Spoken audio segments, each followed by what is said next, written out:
നമുക്കിന്ന് നവോത്ഥാന നായകന്മാരിലെ പാർട്ട് 2 നോക്കാം. തൈക്കാട് അയ്യയും അയ്യങ്കാളിയുമാണ് ഇന്ന് നോക്കുന്നത്. തൈക്കാട് അയ്യയെ പറ്റി നോക്കാം.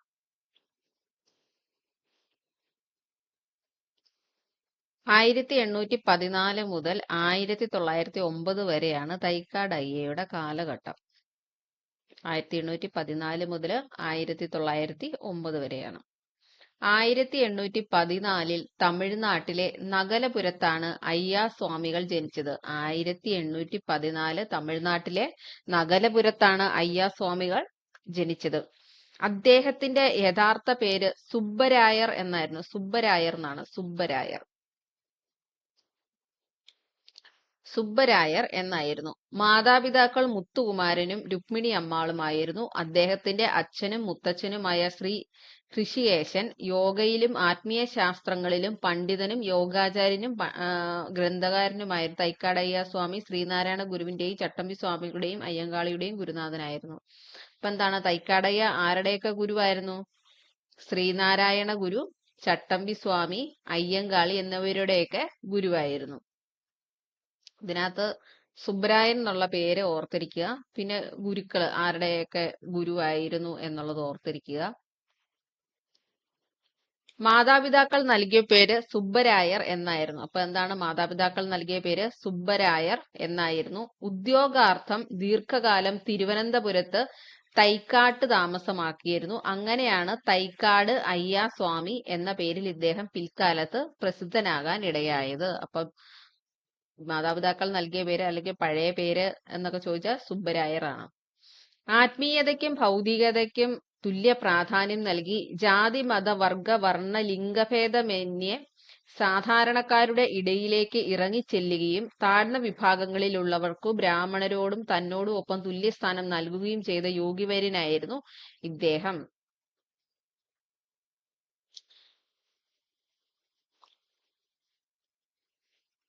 തിരുവനന്തപുരത്തെ തൈക്കാട് വെച്ചു തൈപ്പൂയ സദ്യയ്ക്ക് ബ്രാഹ്മണരോടും തന്നോടും ഒപ്പം പുലയ സമുദായത്തിൽ ജനിച്ച അയ്യങ്കാളിയെ ഒപ്പമിരുത്തി ഐത്തോച്ചാടനത്തിനായി പന്തിഭോജനം നടത്തി. പന്തിഭോജനം നടത്തിയതപ്പോ ആരാണ്? തൈക്കാട് അയ്യയാണ്. ഇനി ഓരോ പോയിന്റ് ബൈ പോയിന്റ് ആയിട്ട് നോക്കാം. ജനനം 1814. ജന്മസ്ഥലം നഗലപുരം, തമിഴ്നാടാണ്. 1814 ജനിച്ചു. നഗലപുരം, തമിഴ്നാട്ടിലാണ് തൈക്കാട് അയ്യ ജനിച്ചത്. യഥാർത്ഥ നാമം സുബ്ബരായൻ. തൈക്കാട് അയ്യയുടെ യഥാർത്ഥ നാമം എന്താണ്? സുബ്ബരായൻ എന്നാണ്. സുബ്ബരായൻ. തൈക്കാട് അയ്യയെ ജനങ്ങൾ ബഹുമാനപൂർവ്വം വിളിച്ചിരുന്ന പേരാണ് സൂപ്രണ്ട് അയ്യ. തൈക്കാട് അയ്യയെ ജനങ്ങൾ ബഹുമാനപൂർവ്വം വിളിച്ചിരുന്ന പേര് സൂപ്രണ്ട് അയ്യ എന്നാണ്. അപ്പൊ സൂപ്രണ്ട് അയ്യ എന്ന് അറിയപ്പെടുന്നത് ആരാണ്? തൈക്കാട് അയ്യയാണ്. പന്തിഭോജനം ആരംഭിച്ച അല്ലെങ്കിൽ നടത്തിയ സാമൂഹ്യ പരിഷ്കർത്താവ് തൈക്കാട് അയ്യയാണ്. പന്തിഭോജനം തൈക്കാട് അയ്യ. തൈക്കാട് അയ്യയെ ആത്മീയമായി സ്വാധീനിച്ച തമിഴ് സന്യാസിമാരാണ് സച്ചിദാനന്ദ മഹാരാജ്, ചിട്ടി പരദേശി. അപ്പം ആത്മീയമായി സ്വാധീനിച്ച തമിഴ് സന്യാസിമാരാരൊക്കെയാണ് അദ്ദേഹത്തെ? സച്ചിദാനന്ദ മഹാരാജ്, ചിട്ടി പരദേശി. ഏതൊരു യോഗിക്കും വിഗ്രഹപ്രതിഷ്ഠ നടത്താമെന്ന് വാദിച്ച നവോത്ഥാന നായകൻ ആരാണെന്ന് ചോദിച്ചാൽ തൈക്കാട് അയ്യയാണ്. ഏതൊരു യോഗിക്കും വിഗ്രഹപ്രതിഷ്ഠ നടത്താമെന്ന് വാദിച്ച നവോത്ഥാന നായകൻ ആരാണ്? തൈക്കാട് അയ്യ. സവർണവർഗം അയ്യാ ഗുരുവിനെ അപഹസിച്ച് വിളിച്ചിരുന്ന പേരെന്താണ്? പാണ്ടിപ്പറയൻ എന്നാണ്. പാണ്ടിപ്പറയൻ. തൈക്കാട് അയ്യയുടെ വനിതാ ശിഷ്യയാണ് സ്വയം പ്രകാശിനി യോഗിനി അമ്മ. തൈക്കാട് അയ്യയുടെ വനിതാ ശിഷ്യ സ്വയം പ്രകാശിനി യോഗിനി അമ്മയാണ്. തൈക്കാട് അയ്യയുടെ ശിഷ്യനായി തീർന്ന തിരുവിതാംകൂർ രാജാവ് സ്വാതി തിരുനാളാണ്. തൈക്കാട് അയ്യയുടെ ശിഷ്യനായി തീർന്ന തിരുവിതാംകൂർ രാജാവ് സ്വാതി തിരുനാളാണ്. ആരുടെ ആവശ്യപ്രകാരമാണ് സ്വാതി തിരുനാൾ വൈകുണ്ഠസ്വാമിയെ ജയിലിൽ നിന്നും മോചിപ്പിച്ചത്?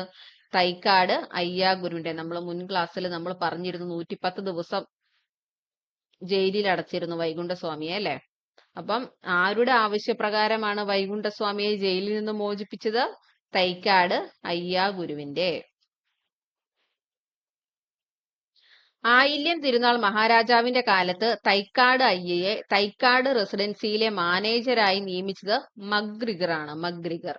ആയില്യം തിരുനാൾ മഹാരാജാവിന്റെ കാലത്ത് തൈക്കാട് അയ്യയെ തൈക്കാട് റെസിഡൻസിയിലെ മാനേജരായി നിയമിച്ചത് മഗ്രിഗറാണ്. അപ്പൊ തൈക്കാട് റെസിഡൻസിയിലെ മാനേജരായി സേവനമനുഷ്ഠിച്ച നവോത്ഥാന നായകൻ ആരാണെന്ന് ചോദിച്ചാൽ അത് തൈക്കാട് അയ്യയാണ്. இந்த ഉലകത്തിലെ ഒരേ ഒരു ജാതി താൻ, ഒരേ ഒരു മതം താൻ, ഒരേ ഒരു കടവുൾ താൻ എന്ന പ്രസിദ്ധമായ മുദ്രാവാക്യം പിൽക്കാലത്ത് തൈക്കാട് അയ്യയുടെ ഏത് ശിഷ്യൻ വഴിയാണ് പ്രശസ്തമായത്? ശ്രീനാരായണ ഗുരു. ശ്രീനാരായണ ഗുരു. ശ്രീനാരായണ ഗുരു പറഞ്ഞ എന്താണ്? ഒരു ജാതി, ഒരു മതം, ഒരു ദൈവം.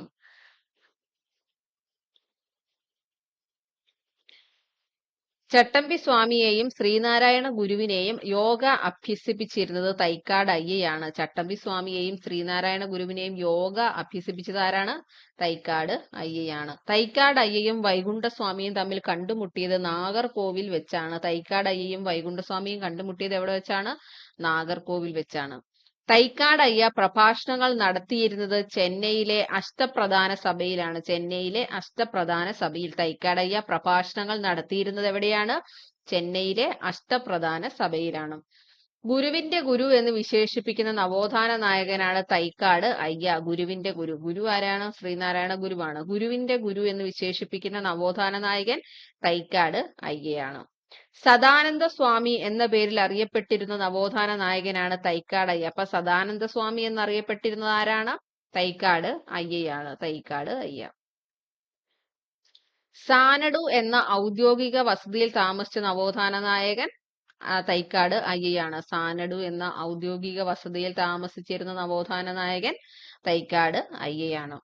മനോന്മണിയൻ സുന്ദരൻ പിള്ളയുടെ സഹായത്തോടെ തൈക്കാട് അയ്യ സ്ഥാപിച്ച ആത്മീയ കേന്ദ്രമാണ് ശൈവപ്രകാശ സഭ. മനോന്മണിയം സുന്ദരൻ പിള്ളയുടെ സഹായത്തോടെ തൈക്കാട് അയ്യ സ്ഥാപിച്ച ആത്മീയ കേന്ദ്രം എന്താണ്? ശൈവപ്രകാശ സഭയാണ്. ഇനി പ്രധാനപ്പെട്ട കൃതികൾ നോക്കാം. അദ്ദേഹത്തിന്റെ തൈക്കാട് അയ്യയുടെ പ്രധാനപ്പെട്ട കൃതികളാണ് രാമായണം പാട്ട്, രാമായണം സുന്ദരകാന്ഡം, രാമായണം ബാലകാന്ഡം, പഴനി വൈഭവം, ബ്രഹ്മോത്തരകാന്ഡം, എന്റെ കാശിയാത്ര എന്നിവ. അപ്പൊ ഏതൊക്കെയാണ് പ്രധാന കൃതികൾ? രാമായണം പാട്ട്, രാമായണം സുന്ദരകാന്ഡം, രാമായണം ബാലകാന്ഡം, പഴനി വൈഭവം, ബ്രഹ്മോത്തരകാന്ഡം, എന്റെ കാശിയാത്ര. ശിഷ്യന്മാരാരൊക്കെയാണ്? പ്രധാനപ്പെട്ട ശിഷ്യന്മാര് ശ്രീനാരായണ ഗുരു, ചട്ടമ്പി സ്വാമി, അയ്യങ്കാളി, സ്വാതി തിരുനാള്, കേരളവർമ്മ വലിയകോയി തമ്പുരാൻ, രാജാ രവിവർമ്മ.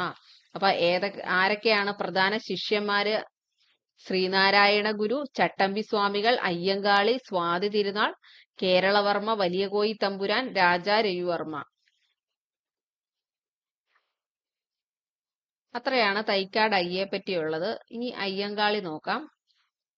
1863 മുതൽ 1941 വരെയാണ് അയ്യങ്കാളിയുടെ കാലഘട്ടം. ജനനം 1863 ഓഗസ്റ്റ് 28 ഇത് ഒരു തവണ ചോദിച്ചിട്ടുള്ളതാണ്. ഇത് കറക്റ്റ് ഡേറ്റ് വെച്ച് ചോദിച്ചു. ആഗസ്റ്റ് 28, 1863 ആഗസ്റ്റ് 28 അയ്യങ്കാളി ജനിച്ചത്. 1863 ആഗസ്റ്റ് 28. നാട്ടുരാജ്യമായ തിരുവിതാംകൂറിലെ അടിച്ചമർത്തപ്പെട്ട ജനതയുടെ പുരോഗതിക്കായി അദ്ദേഹം പ്രവർത്തിച്ചു. അദ്ദേഹത്തിന്റെ പോരാട്ടം കേരളത്തിന്റെ സാമൂഹിക രാഷ്ട്രീയ ഘടന മെച്ചപ്പെടുത്തുന്ന നിരവധി മാറ്റങ്ങൾക്ക് കാരണമായി. സഞ്ചാര സ്വാതന്ത്ര്യത്തിന് വേണ്ടി അയ്യങ്കാളി നടത്തിയ ഒറ്റയാൾ പോരാട്ടമായിരുന്നു വില്ലുവണ്ടി സമരം. വില്ലുവണ്ടി സമരം. സഞ്ചാര സ്വാതന്ത്ര്യത്തിന് വേണ്ടി അയ്യങ്കാളി നടത്തിയ ഒറ്റയാൾ പോരാട്ടമാണ് വില്ലുവണ്ടി സമരം. ബുള്ളക്കാർട്ട് പ്രൊട്ടസ്റ്റ്. 1980 നവംബറിൽ പ്രധാനമന്ത്രി ഇന്ദിരാഗാന്ധി കവടിയാറിൽ മഹാത്മാ അയ്യങ്കാളിയുടെ പ്രതിമ അനാച്ഛാദനം ചെയ്തു. ഈ അവസരത്തിലാണ് ഇന്ദിരാഗാന്ധി മഹാത്മാ അയ്യങ്കാളിയെ ഇന്ത്യയുടെ മഹാനായ പുത്രൻ എന്ന് വിശേഷിപ്പിച്ചത്. അപ്പം അയ്യങ്കാളിയെ ഇന്ത്യയുടെ മഹാനായ പുത്രൻ എന്ന് വിശേഷിപ്പിച്ചത് ആരാണ്? ഇന്ദിരാഗാന്ധിയാണ്. ഇന്ദിരാഗാന്ധിയാണ്. തിരുവിതാംകൂറിൽ കർഷക തൊഴിലാളികളുടെ ആദ്യത്തെ പണിമുടക്ക് സമരം നയിച്ചത് അയ്യങ്കാളിയായിരുന്നു. തിരുവിതാംകൂറിൽ കർഷക തൊഴിലാളികളുടെ ആദ്യത്തെ പണിമുടക്ക് സമരം നയിച്ചത് ആരാണ്? അയ്യങ്കാളിയാണ്. അധസ്ഥിത വിഭാഗത്തിൽപ്പെട്ട കുട്ടികൾക്ക് വിദ്യാഭ്യാസം നിഷേധിക്കുന്ന സവർണ വിഭാഗങ്ങളുടെ നീതി നിഷേധത്തിനെതിരെയായിരുന്നു സമരം. തൊഴിലാളികളെ മനുഷ്യരായി അംഗീകരിക്കാൻ മടിച്ച ജന്മിമാരുടെ പാടശേഖരങ്ങളിൽ അധസ്ഥിത വിഭാഗത്തിൽപ്പെട്ടവർ പണിക്കിറങ്ങിയില്ല. തുടക്കത്തിൽ സ്വയം കൃഷിയിറക്കി പിടിച്ചു നിൽക്കാൻ മാടമ്പിമാർ ശ്രമിച്ചെങ്കിലും അത് പരാജയമായി. ഒടുവിൽ പ്രതികാര ബുദ്ധിയോടെ അവർ പാടങ്ങൾ തരിച്ചിട്ടു. തൊഴിലില്ലാത്ത കർഷക തൊഴിലാളികൾ ദുരിതക്കയത്തിലായി. എന്നാൽ മാടമ്പിമാർക്കെതിരെയുള്ള സമരത്തിൽ നിന്നും പിൻവലിയാൻ അവർ കൂട്ടാക്കിയില്ല. നിലവറയിലെ നെല്ല് തീരുകയും മറ്റാളുകളെ കൊണ്ട് കൃഷി നടത്താനാവാതിരിക്കുകയും ചെയ്തതോടെ പട്ടിണി മുൻപിൽ കണ്ട ജന്മിമാർ ഒടുവിൽ കീഴടങ്ങി. കുട്ടികൾക്ക് സ്കൂൾ പ്രവേശനം സാധ്യമായതോടെ 1905 സമരം ഒത്തുതീർപ്പായി. അയ്യങ്കാളിയുടെ ആദ്യകാല പ്രവർത്തനങ്ങളുടെ നല്ലൊരു ശതമാനവും വിദ്യാലയ പ്രവേശന പ്രക്ഷോഭങ്ങളുമായി ബന്ധപ്പെട്ടവയായിരുന്നു. 1904 വെങ്ങാനൂരിൽ തന്റെ കൂട്ടാളികളുമായി ചേർന്നുകൊണ്ട് ദളിതരുടെ ആദ്യ പള്ളിക്കൂടം നിർമ്മിച്ചു. 1904 ആദ്യത്തെ പള്ളിക്കൂടം നിർമ്മിച്ചു. പക്ഷെ സവർണർ അന്നു രാത്രി തന്നെ ആ കുടിപ്പള്ളിക്കൂടം തീയിട്ടു. അക്ഷരാഭ്യാസത്തിനുള്ള അവസര നിഷേധം നേരിടാൻ അദ്ദേഹം തിരഞ്ഞെടുത്ത വഴിയായിരുന്നു പിൽക്കാലത്ത് കാർഷിക പണിമുടക്ക് സമരം എന്നറിയപ്പെട്ട കൃഷിഭൂമി തരിശിടൽ സമരം.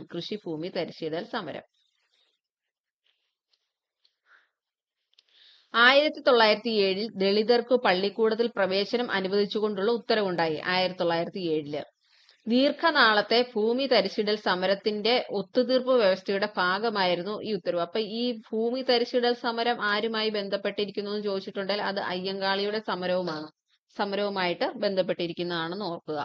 ഉത്തരവുണ്ടായെങ്കിലും അയിത്തജാതി കുട്ടികൾക്ക് സ്വാഭാവികമായി വിദ്യാലയങ്ങളിൽ ചേർന്ന് പഠിക്കാൻ കഴിയുമായിരുന്നില്ല. അപ്പം ഉത്തരവ് ഒക്കെ വന്നു, രാജാവൊക്കെ ഉത്തരവിട്ടെങ്കിലും എന്താണ് മറ്റുള്ളവർ കൂടി സമ്മതിക്കണ്ടേ? അനന്തരഫലമായി അയിത്തജാതിയിൽപ്പെട്ട കുട്ടികളുടെ പള്ളിക്കൂട പ്രവേശന നിയമം അധികൃതർ കർശനമായി പാലിക്കണമെന്ന് നിർദ്ദേശിച്ച് 1914 വിദ്യാഭ്യാസ ഡയറക്ടർ ഉത്തരവ് പുറപ്പെടുവിച്ചു. 1914 പ്രസ്തുത ഉത്തരവിന്റെ പിൻബലത്തിൽ തെന്നൂർ കോണത്ത് പൂജാരി അയ്യർ എന്നയാളുടെ 8 വയസ്സുള്ള മകൾ പഞ്ചമിയെയും കൂട്ടി അയ്യങ്കാളിയും സംഘവും നെയ്യാറ്റിൻകര താലൂക്കിലെ ഊരൂട്ടമ്പലം പെൺപള്ളിക്കൂടത്തിലെത്തി. അധ്യാപകന്റെ തടസ്സത്തെ വകവയ്ക്കാതെ അദ്ദേഹം പഞ്ചമിയെ പള്ളിക്കൂടത്തിലെ ബെഞ്ചിൽ കൊണ്ടിരുത്തി. പഞ്ചമി എന്ന പുലയപ്പെൺകുട്ടി തൊട്ട ഊരൂട്ടമ്പലം പള്ളിക്കൂടം അന്ന് രാത്രി തന്നെ തീ വെച്ച് നശിപ്പിച്ചുകൊണ്ടാണ് സവർണർ അതിനോട് പ്രതികരിച്ചത്.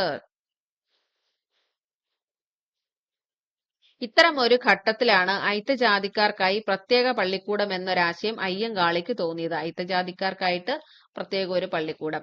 അദ്ദേഹം ഇക്കാര്യത്തിന് പ്രാമുഖ്യം നൽകിക്കൊണ്ട് നിവേദനം തയ്യാറാക്കുകയും മിച്ചൽ സാഹിബിനെ നേരിൽ കണ്ട് കാര്യം ബോധിപ്പിക്കുകയും ചെയ്തു.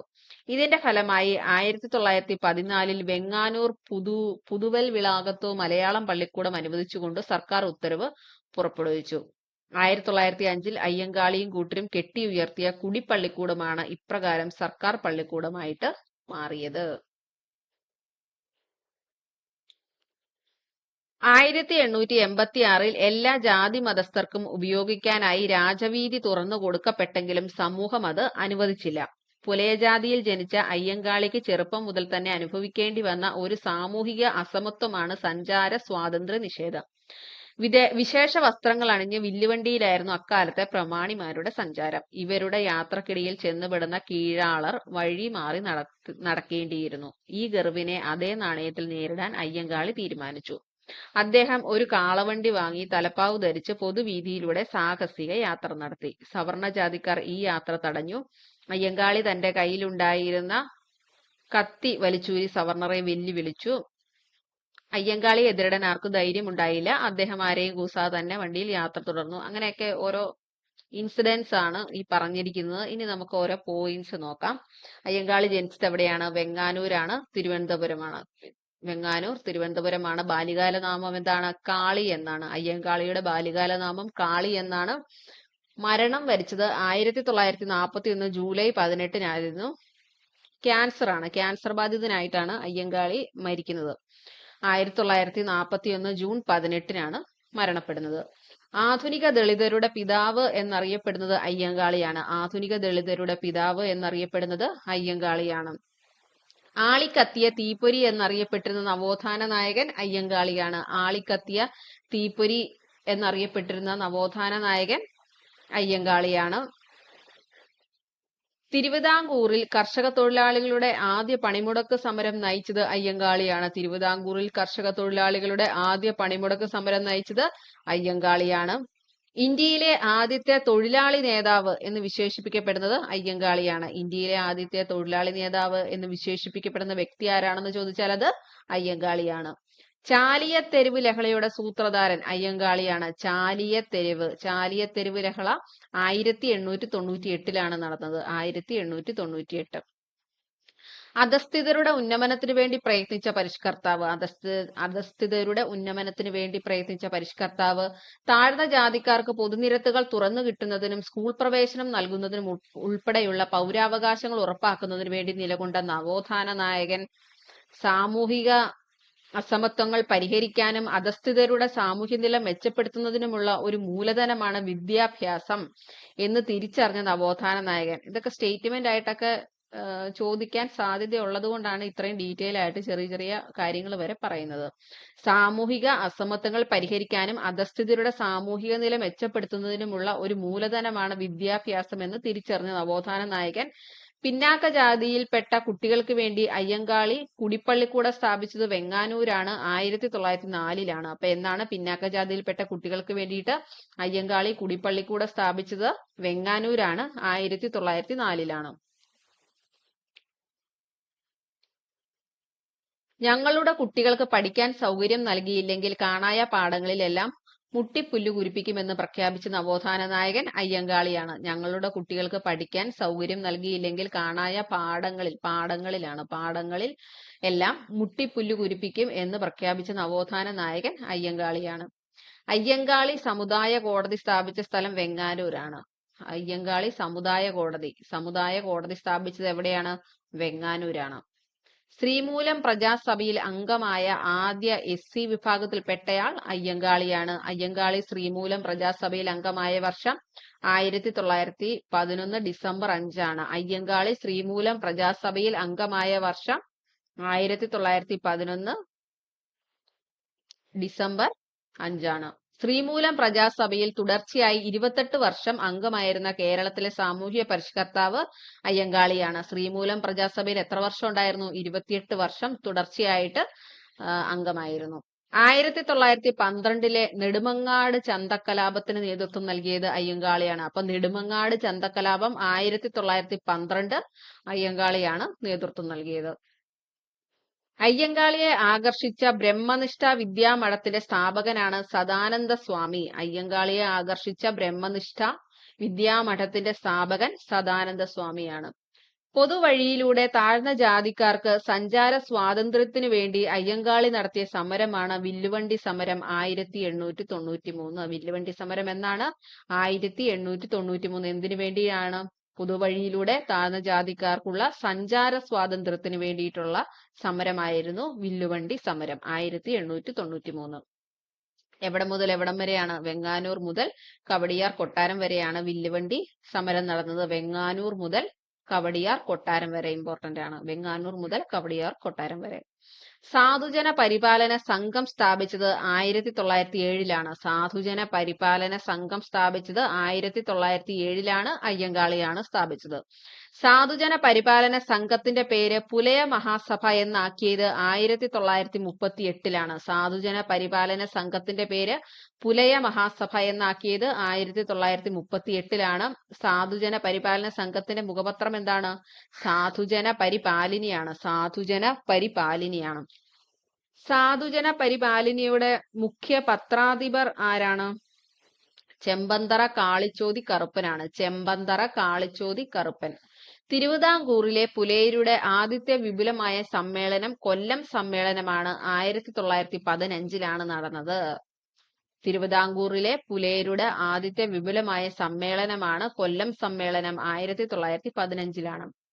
അയ്യങ്കാളിയുടെ പരിശ്രമത്തിനൊടുവിൽ പിന്നാക്ക ജാതിയിൽപ്പെട്ട കുട്ടികൾക്ക് സർക്കാർ സ്കൂളിൽ പഠിക്കാൻ സ്വാതന്ത്ര്യം നൽകിയ രാജാവാണ് ശ്രീമൂലം തിരുനാൾ 1914. അയ്യങ്കാളിയുടെ പരിശ്രമത്തിനൊടുവിൽ പിന്നാക്ക ജാതിയിൽപ്പെട്ട കുട്ടികൾക്ക് സർക്കാർ സ്കൂളിൽ പഠിക്കാൻ സ്വാതന്ത്ര്യം നൽകിയ രാജാവാണ് ശ്രീമൂലം തിരുനാൾ 1914. തിരുവനന്തപുരം ഊരൂട്ടമ്പലം ഗ്രാമത്തിലെ അയ്യങ്കാളി പഞ്ചമി എന്ന ദളിത് പെൺകുട്ടിയെ സ്കൂളിൽ ചേർക്കാൻ കൊണ്ടുവന്നപ്പോൾ സവർണജാതിക്കാർ സ്കൂൾ തീയിട്ട് നശിപ്പിച്ചതിനെ തുടർന്നുണ്ടായ പ്രക്ഷോഭമാണ് 90-ാം ആണ്ട് ലഹള. 1915 അത് നടന്നത്. 90-ാം ആണ്ട് ലഹള 1915 നടന്നത്. പുലയ ലഹള, ഊരൂട്ടമ്പലം ലഹള എന്നൊക്കെ അറിയപ്പെടുന്നത് 90-ാം ആണ്ട് ലഹളയാണ്. പുലയ ലഹള, ഊരൂട്ടമ്പലം ലഹള എന്നറിയപ്പെടുന്നത് 90-ാം ആണ്ട് ലഹളയാണ്. ഊരൂട്ടമ്പലം സ്കൂളാണ്. ഊരൂട്ടമ്പലം ഗ്രാമത്തിലെ സ്കൂള്. പിന്നാക്ക ജാതിയിൽപ്പെട്ടവർക്ക് വസ്ത്ര ആഭരണത്തിനായി സംഘടിപ്പിച്ച കല്ലുമാല പ്രക്ഷോഭത്തിന് നേതാവാണ് അയ്യങ്കാളി. അപ്പൊ കല്ലുമാല സമരം നടത്തിയത് അയ്യങ്കാളിയാണ്. പിന്നാക്ക ജാതിയിൽപ്പെട്ടവർക്ക് വസ്ത്ര ആഭരണ ധാരണത്തിനായിട്ട് കല്ലുമാല പ്രക്ഷോഭം. അതായത് കല്ലുകൊണ്ടുണ്ടാക്കിയ മാലകൾ മാത്രമേ ധരിക്കാവൂ, ആഭരണങ്ങൾ മാത്രമേ ധരിക്കാവൂ എന്നൊക്കെ നിർബന്ധം വെച്ചിരുന്നു. സ്വർണ്ണമൊന്നും ഉപയോഗിക്കാൻ പാടില്ല. നമ്മുടെ കയ്യിൽ കാശുണ്ടെങ്കിൽ നമുക്ക് സ്വർണം മേടിച്ച് ഇന്നിടാം. പക്ഷെ അന്നത് സമ്മതിച്ചിരുന്നില്ല. കല്ലുകൊണ്ടുള്ളത് താഴ്ന്ന ജാതിക്കാര് അങ്ങനെയുള്ളത് മാത്രം ധരിച്ചാൽ മതി എന്ന് അവരങ്ങ് പറയുവാണ്. അപ്പൊ കല്ലുമാല സമരം നടന്ന വർഷം 1915 കല്ലുമാല സമരം നടന്ന വർഷം 1915 നടന്നത്. കല്ലുമാല സമരം നടന്നത് പെരിനാടാണ്, കൊല്ലം. പെരിനാട് കൊല്ലത്താണ് നടന്നത്. കല്ലുമാല സമരം നടന്നത് പെരിനാടാണ്. അതുകൊണ്ട് തന്നെ ഇത് എങ്ങനെ അറിയപ്പെടുന്നു? പെരിനാട് കലാപം അല്ലെങ്കിൽ പെരിനാട്ട് ലഹള എന്നറിയപ്പെടുന്നത് കല്ലുമാല സമരമാണ്. പെരിനാട് കലാപം 1915 കല്ലുമാല സമരം എന്നറിയപ്പെടുന്നു. ഞാനിതാ പുലയ ശിവനെ പ്രതിഷ്ഠിക്കുന്നു എന്ന് പറഞ്ഞത് അയ്യങ്കാളിയാണ്. ഞാനിതാ പുലയ ശിവനെ പ്രതിഷ്ഠിക്കുന്നു എന്ന് പറഞ്ഞത് അയ്യങ്കാളിയാണ്.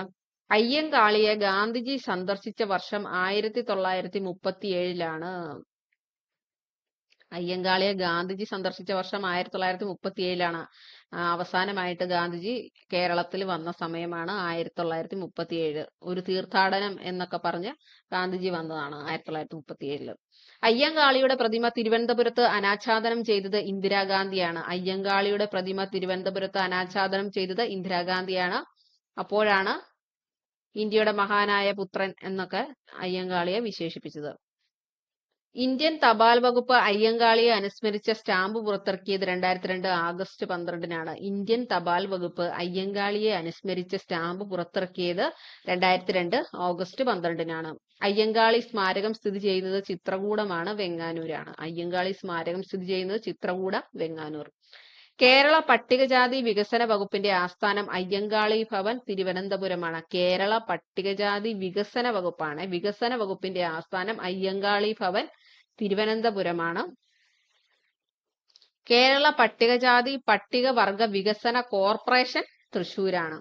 കേരള പട്ടികജാതി പട്ടികവർഗ വികസന കോർപ്പറേഷൻ തൃശ്ശൂരും വികസന വകുപ്പ് അയ്യങ്കാളി ഭവൻ തിരുവനന്തപുരവുമാണ്. പുലയ രാജ എന്നറിയപ്പെട്ടിരുന്ന നവോത്ഥാന നായകൻ അയ്യങ്കാളിയാണ്. പുലയ രാജ, പുലയരുടെ രാജാവ് എന്ന് വിശേഷിപ്പിച്ചത് ഗാന്ധിജിയാണ്. അയ്യങ്കാളിയെ പുലയരുടെ രാജാവ് എന്ന് വിശേഷിപ്പിച്ചത് ആരാണ്? ഗാന്ധിജിയാണ്. ഇന്ത്യയുടെ മഹാനായ പുത്രൻ എന്ന അയ്യങ്കാളിയെ വിശേഷിപ്പിച്ചത് ഇന്ദിരാഗാന്ധിയാണ്. ഇന്ത്യയുടെ മഹാനായ പുത്രൻ എന്ന അയ്യങ്കാളിയെ വിശേഷിപ്പിച്ചത് ഇന്ദിരാഗാന്ധിയാണ്. കേരള സ്പാർട്ടക്കസ് എന്നറിയപ്പെട്ടിരുന്ന നവോത്ഥാന നായകൻ അയ്യങ്കാളിയാണ്. കേരള സ്പാർട്ടക്കസ് എന്നറിയപ്പെടുന്നത് അയ്യങ്കാളിയാണ്. 2019 കേരള സർക്കാർ അയ്യങ്കാളിയുടെ പേരിൽ നാമകരണം ചെയ്ത തിരുവനന്തപുരത്തെ ഹാളാണ് VJT ഹാൾ. 2019 കേരള സർക്കാർ അയ്യങ്കാളിയുടെ പേരിൽ നാമകരണം ചെയ്ത തിരുവനന്തപുരത്തെ ഹാളാണ് VJT ഹാൾ. അപ്പൊ അത്രയാണ് അയ്യങ്കാളിയെ പറ്റിയുള്ളത്. ഇത് പാർട്ട് 2 ആണ്. അപ്പൊ പാർട്ട് 2 കഴിഞ്ഞു. അടുത്ത പാർട്ട് 3 അടുത്ത ദിവസത്തെ ക്ലാസ്സിൽ.